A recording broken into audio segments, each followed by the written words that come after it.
قرآن مجید میں ہے ان اللہ لا یستحی من الحق، کہ اللہ تعالیٰ حق بات بیان کرنے سے حیا نہیں کرتے۔ حدیث میں بھی بعض ایسے مسائل کو اللہ کے رسول نے بیان کیا ہے صلی اللہ علیہ وسلم نے جو بظاہر حیا کے خلاف ہیں، مگر اس لیے بیان کیا کہ اگر آپ صلی اللہ علیہ وسلم بیان نہ کرتے تو لوگ ان بے شرمی کے کاموں میں مبتلا ہو جاتے۔ اسی وجہ سے میں بھی یہ ہمت کر رہا ہوں کہ ایک اور ایسا گناہ جس میں لوگ مبتلا ہیں اور وہ ہے حیا کے خلاف، مگر ہے بہرحال شریعت کا مسئلہ اور لوگ اس میں گناہ میں مبتلا بھی ہیں، اس لیے بتانا ضروری ہے۔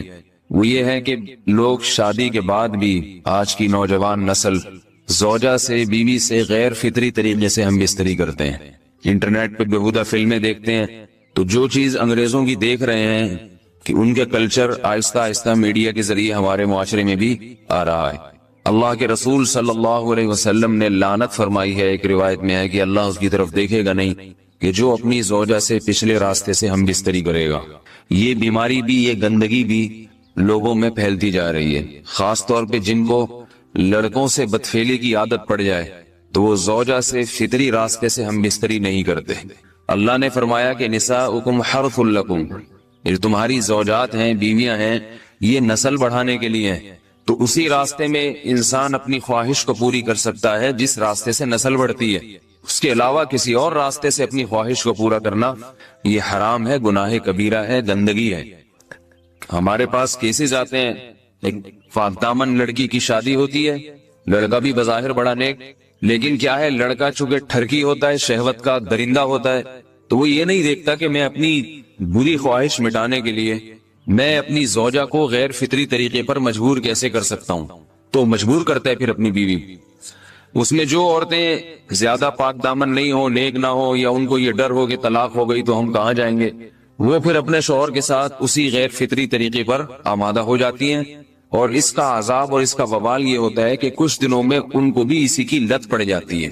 انسان جب بھی کوئی غیر فطری راستہ اختیار کرتا ہے، آخرت کا عذاب تو بعد میں، دنیا کا عذاب یہ آتا ہے کہ پھر اس کو لذت فطرت میں آتی نہیں ہے، تو جو راستہ اللہ نے رکھے اس میں اس کو لذت نہیں آئے گی، وہ گندگی میں ہی گھسنے کی کوشش کرے گا، اس کی بھی فطرت خراب ہو جاتی ہے، اور جس کے ساتھ یہ بدفعلی کی جائے اس کی بھی فطرت خراب ہو جاتی ہے، وہ بھی پھر کسی کے قابل نہیں رہتے۔ تو اپنے جان پر رحم کرنا چاہیے۔ ہم انسان ہیں، ہم درندے نہیں ہیں، ہم گھوڑے نہیں ہیں، ہم گدھے نہیں ہیں، ہم جانور نہیں ہیں، ہم انگریز نہیں ہیں۔ انگریز نے تو حیا اور شرم کی تمام حدود کو توڑ دیا ہے، وہ تو درندے بن چکے ہیں۔ ہم تو درندے نہیں ہیں، ہم تو حلال کھاتے ہیں، پاک صاف رہنے کی کوشش کرتے ہیں، تو ہم ان کی جو کلچر دیکھ کے ہم ویسے درندے بننے کی کوشش کیوں کریں؟ تو یہ بہت بڑا وبال ہے، بہت بڑی برائی ہے جو ہمارے معاشرے میں آہستہ آہستہ جڑ پکڑتی جا رہی ہے، اور اس سے بیماریاں بھی پھیلتی ہیں۔ غیر فطری طریقہ ہے، بیماریاں بھی پھیلتی۔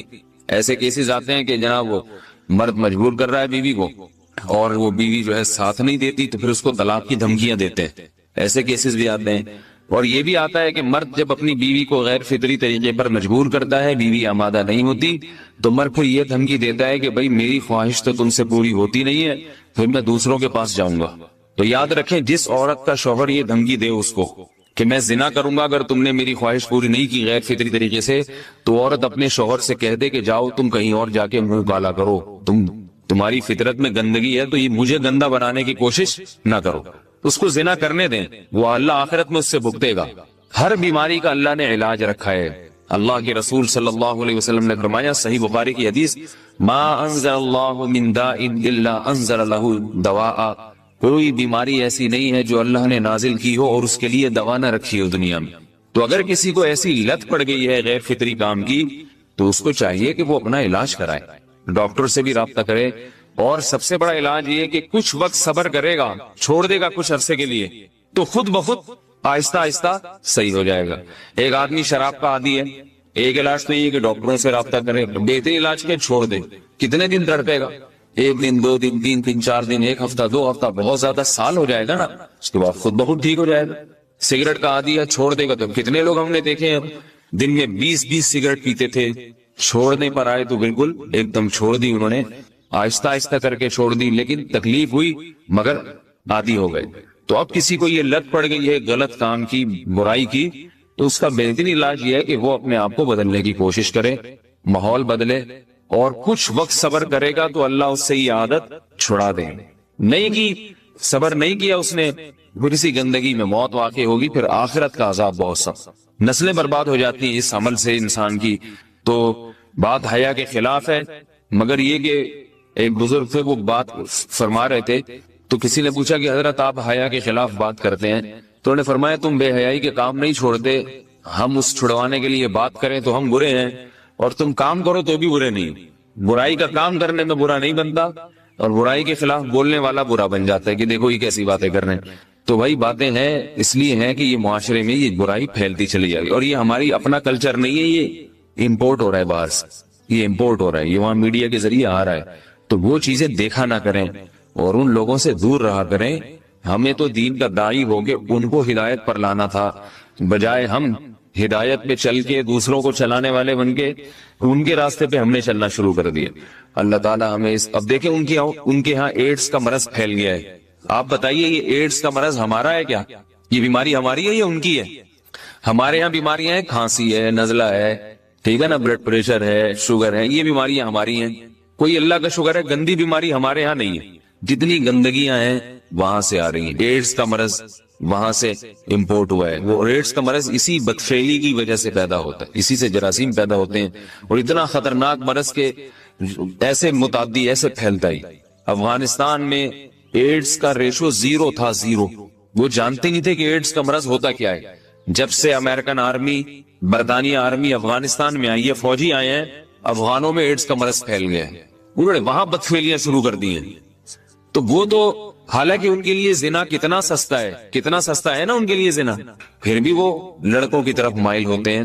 تو اتنی گندگی، ایسا گندا جب انسان بن جائے پھر اللہ اس کے وجود کو برقرار نہیں رکھتے، اور رکھتے ہیں تو پھر آخرت میں سزا دینے کے لیے اپنے آپ کو ان گندگیوں سے بچانا چاہیے، حلال پہ اکتفا کرنا چاہیے. اللہ تعالیٰ ہمیں حلال پہ قناعت کی توفیق عطا فرمائے اور پاکیزہ لوگوں میں ہمارا شمار فرمائے. اگر شادی شدہ عورت 40 دن میں بھی ایک دفعہ، اچھا بھائی دیکھو یہ حیا کے خلاف مسائل جو ہے نا، یہ اس چینل پہ نہ پوچھا کرو. مرد پر لازم ہے کہ کم سے کم 4 مہینے میں بیوی سے ایک دفعہ وہ لازمی ہم بستری کرے. تو اگر وہ 4 مہینے میں ایک دفعہ بھی نہیں کرتا تو پھر جو ہے وہ دیانتاً ذمہ دار ہوگا. اس بات کا خطرہ ہے کہ وہ گناہ گار ہو، کیونکہ حضرت عمر رضی اللہ تعالیٰ عنہ نے قانون بنایا تھا کہ 4 مہینے سے زیادہ کوئی بیوی سے دور نہ رہے. تو کم سے کم اتنا ہے لازمی. تو اس سے زیادہ بھی اگر کوئی مرد بیوی کے قریب نہیں آ رہا تو پھر وہ ظالم کہلائے گا شریعت کی نظر. حج کے دوران باقی ہر عورت اور ہر مرد کے حالات مختلف ہوتے ہیں. بعض عورتوں میں خواہش زیادہ ہوتی ہے، بعض میں کم ہوتی ہے. یہ نیچرل ہے، اس کا کوئی اس سے تعلق نہیں ہے کہ عورت کوئی بری ہے. بعض دفعہ عورت میں یہ خواہش نفس بہت زیادہ ہوتی ہے، اس کی ریکوائرمنٹ بہت زیادہ ہوتی ہے، تو لوگ پھر مرد اس بیوی کو برا سمجھنا شروع کر دیتے ہیں، حالانکہ اس کا برائی اور اچھائی سے تعلق نہیں ہے. جیسے مردوں میں صحت کے لحاظ سے اور ان کے جو مینٹل ہیلتھ ہے اس کے لحاظ سے مردوں میں فرق ہوتا ہے، کسی میں خواہش بہت زیادہ ہوتی ہے، کسی میں کم ہوتی ہے. تو اس طرح خواتین میں بھی ہوتی ہے، بہت سی پاک دامن عورتیں ہوتی ہیں لیکن ان میں ڈیزائرز بہت زیادہ ہوتی ہے. تو یہ سب کی الگ الگ اللہ نے فطرت بنائی ہے. تو میاں بیوی اس کو ایک دوسرے کو بہتر سمجھ سکتے ہیں کہ کس کی کیا ڈیزائرز ہیں. بہرحال اگر مرد میں عورت کی ڈیزائرز پوری کرنے کی طاقت نہیں ہے، عورت میں بہت زیادہ ڈیزائرز ہیں، مرد میں کم ہے، تو ایسی صورت میں عورت پھر مرد سے طلاق مانگ سکتی ہے کہ بھئی میں سیٹسفائی نہیں ہو پا رہی ہوں اور میری ریکوائرمنٹ زیادہ ہے. تو مرد اگر طلاق دے دے تو اچھی بات ہے، نہیں دے تو پھر عورت کو چاہیے اسی کے ساتھ گزارا کرے. ہاں اگر 4 مہینے تک بھی مرد بیوی کے پاس نہیں آتا ہے تو پھر مرد پر لازم ہے کہ عورت کے مطالبے پر اس کو وہ چھوڑ دے، کیونکہ پھر تو جوان عورت کو بہرحال گناہ کا خطرہ ہے. جسمانی تعلق نہ رہنے سے نکاح پر اثر. لاہور سے کسی نے پوچھا اگر میاں بیوی کا آپس میں کوئی جسمانی تعلق نہ ہو تو کیا نکاح پہ کوئی فرق پڑے گا؟ نہیں، اس سے کوئی فرق نہیں پڑتا. جب تک شوہر طلاق نہیں دے گا نکاح ختم نہیں ہوگا. یا اگر شوہر جان بوجھ کر بیوی کا حق ہی ادا نہیں کرتا اور 4 مہینے سے زیادہ اس سے ریلیشن قائم نہیں کرتا اور بیوی بھی جوان ہے، اس کو گناہ کا خطرہ ہے، تو پھر وہ عدالت میں کیس کر سکتی ہے اور پھر اس کا ایک پروسیس ہے، کس طرح سے نکاح ختم ہوگا تو اس پروسیس کو فالو کر سکتی ہے وہ. تو خلاصہ یہ ہے کہ شوہر گناہگار تو ہوگا کہ اس میں طاقت بھی ہے اور بیوی بھی جوان ہے، تو وہ کیوں اس کا حق ادا نہیں کر رہا، لیکن نکاح خود بخود ختم نہیں ہو جاتا. بیوی بچوں سے کتنا عرصہ دور رہ سکتے ہیں؟ بندہ کام کی وجہ سے 2 سال ملک سے باہر رہتا ہے، کوشش کے باوجود چھٹی نہیں ملتی، کیا اتنی دیر بیوی بچوں سے دور رہنا جائز ہے؟ نامعلوم. اوئے ہوئے ہوئے ہوئے. بھائی دیکھیں، ایک تو ہے حضرت عمر رضی اللہ تعالیٰ عنہ کا مشہور واقعہ ہے کہ آپ نے کچھ خواتین سے پوچھا تھا کہ عورت کتنا صبر کر سکتی ہے مرد کے بغیر، تو بعض صحابیات نے بتایا کہ 4 مہینے. تو حضرت عمر نے قانون بنایا کہ جو مجاہدین محاذ جنگ پہ لڑ رہے ہیں 4 مہینے سے زیادہ دور اپنی بیویوں سے نہیں رہ سکتے. تو اس اصول کا تقاضا یہ ہے کہ وہ زمانہ بھی پاک دامنی کا زمانہ تھا، نیک لوگ تھے، تو اصول یہی ہے کہ 4 مہینے انتہا ہے عورت کے صبر کی. تو ایک نارمل عورت کے لیے اس سے زیادہ صبر کرنا مشکل ہوتا ہے. تو اس لیے بہتر یہی ہے، قانون یہی ہے کہ 4 مہینے سے زیادہ دور نہیں رہنا چاہیے. اور قرآن نے بھی یہ حکم دیا ہے کہ اگر کوئی قسم اٹھا لے کہ بیوی کے پاس نہیں جائے گا، قسم اٹھا لے، ایسا ہی نہیں بلکہ قسم اٹھا کے، تو پھر 4 مہینے میں طلاق واقع ہو جاتی ہے. بعض فقہا کے نزدیک عورت کو طلاق کا اختیار ہو جاتا ہے عدالت کے ذریعے، بعض کے نزدیک ہو جاتی ہے طلاق. تو اس سے بھی پتہ چلتا ہے، قرآن سے بھی اشارہ ملتا ہے کہ 4 مہینے جو ہے یہ ایک انتہائی مدت ہے ایک نارمل عورت کے لیے. تو اس زمانے میں تو اس کی اہمیت اور زیادہ بڑھ گئی ہے. وجہ اس کی ہے کہ بے حیائی، موبائل، انٹرنیٹ پر بیہودہ چیزیں، یہ سب چیزیں انسان کی شہوت کو بڑھاتی ہیں، مرد کی بھی اور عورت کی بھی. تو اس لیے بھائی میں تو آپ کو مشورہ نہیں دے سکتا کہ آپ 2 سال بیوی سے دور رہیں. میں بدگمان نہیں ہو رہا، بہت سے لوگ 4 سال دور رہتے ہیں، ان کی بیویاں بھی پاک دامنی کے ساتھ زندگی گزارتی ہیں، خود بھی بڑے نیک شریف بن کے زندگی گزارتے ہیں. بہت سے ایسے لوگ الحمدللہ ہمارے معاشرے میں ہیں. لیکن بہرحال اس کلچر کو، اس رواج کو فروغ نہیں دیا جا سکتا، اس کو اپریشیٹ نہیں کیا جا سکتا شریعت کے لحاظ سے بھی، عقل کے لحاظ سے بھی. 2 سال تک مرد کے لیے صبر کرنا کتنا مشکل کام ہے. وہ کھا بھی رہا ہے انڈے پراٹھے اور جناب کھانا پینا اسی سٹائل میں چل رہا ہے، یا تو روزے رکھ کے اپنے آپ کو آدھا کر دیا اس نے.